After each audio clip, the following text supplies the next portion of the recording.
Hello and welcome to Tech Shorts.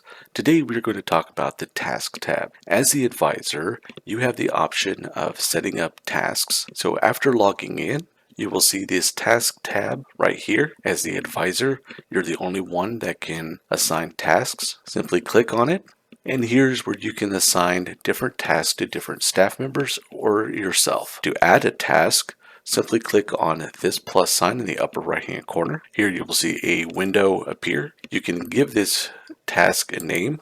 Once you give the task a name, you can assign it to yourself or to any one of your staff members, or you can leave it unassigned. You can give this task a due date by simply clicking the calendar icon right here. You'll see a calendar opens up. You can hit the down arrow for future months.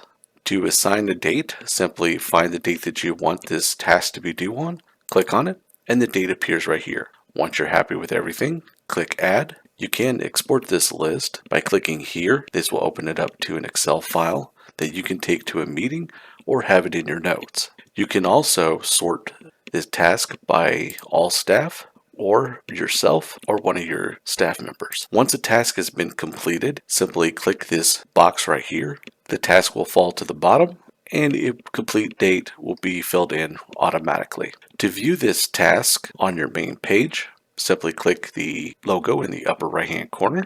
And here you will see upcoming tasks, including how many tasks are currently remaining or currently assigned. And this is the Task tab. Thank you for watching.